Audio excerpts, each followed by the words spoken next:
Hi friends, welcome to Amudha kitchen. Amudha கிச்சனில் சுவையான புடலங்காய் பொரியல் எப்படி செய்யறதுன்னு பார்க்கலாம். இது வந்து 2-in-1 ரெசிபி.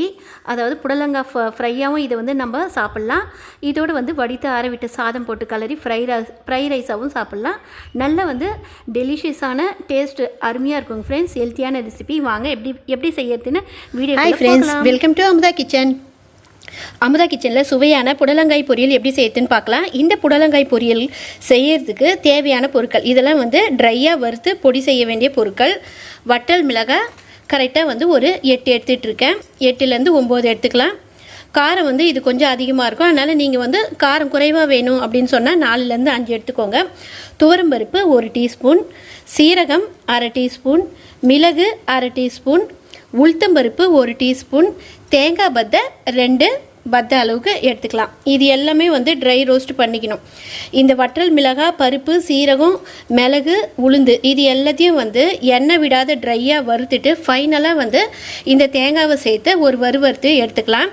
இதை நல்லா கொஞ்சம் கொரப்பாக பொடி பண்ணி எடுத்துக்கணும். தாளிக்க தேவையான பொருட்கள்: கடுகு 1/4 டீஸ்பூன், சீரகம் 1/4 டீஸ்பூன், கடலைப்பருப்பு 3/4 டீஸ்பூன், உளுத்தம்பருப்பு 1 டீஸ்பூன், கருவேப்பிலை எடுத்துக்கலாம். மீடியம் சைஸ் வெங்காயம் 2 எடுத்துக்கலாம். மஞ்சத்தூள் 1/4 டீஸ்பூன், மிளகாய்த்தூள் 1 டீஸ்பூன். இது எல்லாமே வந்து இந்த வற்றல் மிளகாய், மிளகு எல்லாமே கொஞ்சம் காரம் அதிகமாக இருக்கும், அதனால் மிளகாய்த்தூள் 1 டீஸ்பூன் அளவு நம்ம சேர்த்துக்கலாம். இப்போ முதல்ல வந்து புடலங்காவை நல்லா வாஷ் பண்ணிவிட்டு கட் பண்ணி நான் கொண்டு வந்துடுறேன். அதுக்கு முன்னாடி இது எல்லாமே நம்ம ட்ரை ரோஸ்ட் பண்ணி நம்ம பொடி பண்ணி போல் ட்ரை ரோஸ்ட் பண்ணி நம்ம எடுத்துக்கலாம். நல்லா பொன்னிறமாக எடுத்துக்கணும். மீடியம் ஃப்ளேமில் வச்சு வறுத்து எடுத்துக்கலாம். இதில் நம்ம எண்ணெய் விடாத ஏன் நம்ம ட்ரை ரோஸ்ட் பண்ணுறோன்னா, இதை வந்து பொடி பண்ணி எடுக்கும்போது நல்ல வாசனை அருமையாக இருக்கும். கொரப்பாக பொடி பண்ணி எடுக்கணும், மழைன்னு எடுக்கக்கூடாது. புடலங்காய் ஃப்ரைக்கு தேவையான பொருட்கள்: புடலங்காய் கரெக்டாக ஒரு 400 கிராம் இருக்கும். இது நடுவில் வரக்கூடிய விதைகள் எல்லாம் நீக்கிட்டு நல்லா வாஷ் பண்ணிவிட்டு இது போல் வந்து சின்ன சின்ன பீஸாக வந்து கட் பண்ணி வச்சுக்கோங்க. பெருசாகவும் கட் பண்ணிக்கலாம், உங்களோட விருப்பம் தான். இதுக்கு தேவையான பொருட்கள் பார்த்துலாம். மீடியம் சைஸ் வெங்காயம் பொடியாக கட் பண்ணி வச்சுருக்கேன். தாளிக்கிறதுக்கு கருவேப்பிலை, இப்போ நான் சொன்ன மாதிரி கடுகு, உளுத்தம்பருப்பு, கடலைப்பருப்பு எல்லாம் ஃபைனலாக தூவுறதுக்கு கொத்தமல்லி. இது பாருங்கள், இது போல் கொரப்பாக நம்ம வந்து பொடி பண்ணி எடுத்துக்கணும். இப்போ நம்ம தூவும் போது இது கரெக்டாக வந்து ஃபஸ்ட்டு ஒரு 2 டீஸ்பூன் போட்டுட்டு காரம் எப்படி இருக்குன்னு பார்த்துக்கிட்டு போட்டுக்கலாம். இப்போ இந்த புடலங்காய் வந்து ஜஸ்ட் ஒரு 10 மினிட்ஸில் நம்ம இந்த ஃப்ரையை செஞ்சிடலாம். இதை வந்து ஒரு குக்கரில் போட்டுட்டு தண்ணியே வந்து விட வேணாம். இதிலே தண்ணி, இது வந்து நல்லா வாட்டர் கண்டென்ட் வெஜிடபிள். இது லைட்டாக தொளிச்சு விட்டு அதிலே வந்து சால்ட்டு கொஞ்சமாக ஒரு 1/4 டீஸ்பூன் சால்ட்டு போட்டு நல்லா வேக வச்சு ஒரு 2 விசில் வந்தோடனே வெயிட்டை தூக்கி விட்டுட்டு தண்ணியை வடிகட்டிட்டு நம்ம எடுத்துக்கலாம். எடுத்துகிட்டு இது எல்லாத்தையும் வந்து வறுத்து விட்டுக்கலாம். இப்போ இதில் 1/4 டீஸ்பூன் சால்ட்டு போட்டிருக்கேன். லைட்டாக வந்து தண்ணி தொளிச்சு விட்டுருக்கேன். 2 விசில் வந்தோடனே வந்து வெயிட்டை தூக்கி விட்டுட்டு இது போல் ஒரு வடித்தட்டில் கொட்டிட்டேன். இதோடைய தண்ணிலாம் பாருங்கள் அடியில் நின்றுச்சு, கொஞ்சோண்டு தான் இருக்குது. இந்த தண்ணியை நம்ம வந்து சாம்பார் அது போல் செய்கிற மாதிரி இருந்தால் அதோட ஆட் பண்ணிக்கலாம். இப்போ இதில் கரெக்டாக 2 டேபிள் ஸ்பூன் நல்லெண்ணெய் விட்டுருக்கேன். இதில் கடுகு, உளுத்தம்பருப்பு, சீரகம் எல்லாமே வந்து போட்டுடலாம். எண்ணெய் ஆல்ரெடி நல்லா காஞ்சிடுச்சு. பருப்பு நல்லா செவந்ததும் வெங்காயம், கருவேப்பிலை சேர்த்து நல்லா வறுத்து விட்டுக்கலாம். நல்லா வந்து வதங்கி வந்தால் போதும், லைட் ரோஸாக வந்தால் போதும். பருப்பு நல்லா செவக்கட்டும். இந்த புடலங்காவுடைய பெனிஃபிட் வந்து ஒரு சில செகண்ட்ஸில் நான் சொல்லிடுறேன். புடலங்காய் நம்மளுடைய பெருங்குடல் மற்றும் சிறுங்குடலுக்கு நல்லா வந்து வலிமையை தருவதோட அசிடிட்டி ப்ராப்ளம் மற்றும் இந்த அஜீரண ப்ராப்ளம் இருந்ததுன்னா அதையும் வந்து சரி செய்யும். நல்லா வந்து நம்மளுடைய குடலுக்கு வலிமை தருவதோட குடலில் ஏற்படக்கூடிய புண், இதெல்லாம் வந்து அல்சர், குடல் அல்சர் இது போல் வந்து பிரச்சனைகளை நல்லாவே சரி செய்யும். இந்த புடலங்காயில் நிறைய வந்து பெனிஃபிட்ஸ் இருக்குங்க ஃப்ரெண்ட்ஸ். இப்போ வந்து வெங்காயம், கருவேப்பிலை சேர்த்துக்கலாம். நல்லா வதங்கி வரும்போதே 1/4 டீஸ்பூன் மஞ்சத்தூள் போட்டுக்கலாம்.